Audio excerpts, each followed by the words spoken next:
চরমভাবে ক্ষেপে উঠেছে ইরান। কোনো কিছুরই যেন আর তোয়াক্কা করছে না তেহরান। যুক্তরাষ্ট্রের প্রেসিডেন্ট ডোনাল্ড ট্রাম্পের যুদ্ধবিরতির আহ্বান সরাসরি নাকচ করে দিয়ে আগেই হুঁশিয়ারি দিয়েছিল তারা।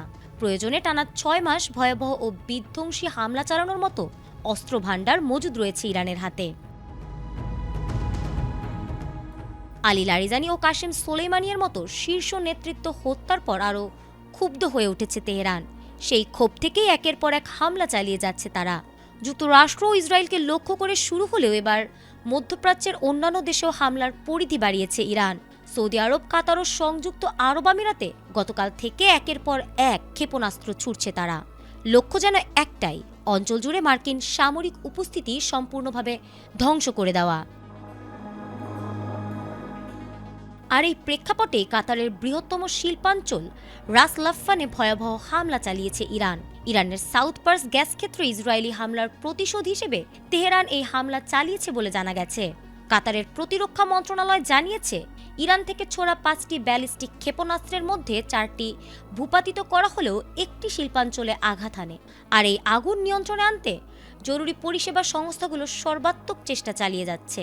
এর আগেও রাস লাফফানের গ্যাস অবকাঠামোতে হামলা চালিয়েছিল ইরান, তবে হামলার পর সৃষ্ট আগুন নিয়ন্ত্রণে আনা হয়েছিল বলে দাবি করেছিল কাতার। কিন্তু কয়েক ঘন্টার ব্যবধানে আবারও আগুনের ঘটনা সামনে আসায় নতুন করে উদ্বেগ তৈরি হয়েছে কাতারবাসীদের ভেতর।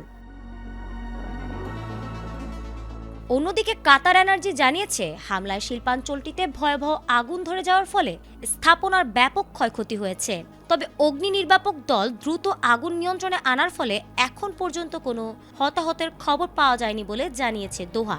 তবে হতাহতের খোঁজ না মিললেও এবার ইরানের ওপর ক্ষিপ্ত হয়ে উঠেছে মধ্যপ্রাচ্যের দেশগুলো।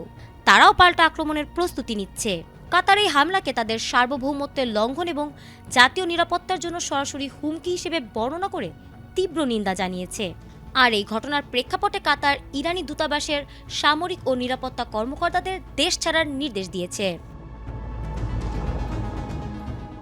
একই সময় সৌদি আরব ও সংযুক্ত আরব আমিরাতের জ্বালানি স্থাপনাগুলোকেও ইরান লক্ষ্য করে ভয়াবহ হামলা চালিয়েছে।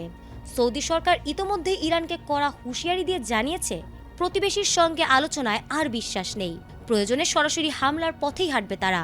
বিশ্লেষকদের মতে ইরানের এই ধারাবাহিক হামলা যেন এখন পুরো মধ্যপ্রাচ্যকে এক ভয়াবহ সর্বাত্মক যুদ্ধের দিকেই ঠেলে দিচ্ছে। এখন প্রশ্ন একটাই, এই সংঘাত কি আর সীমাবদ্ধ থাকবে, নাকি খুব শিগগিরই পুরো অঞ্চল জুড়ে শুরু হবে এক বিধ্বংসী সর্বাত্মক যুদ্ধ? ফারহানা হক, এটিএন বাংলা।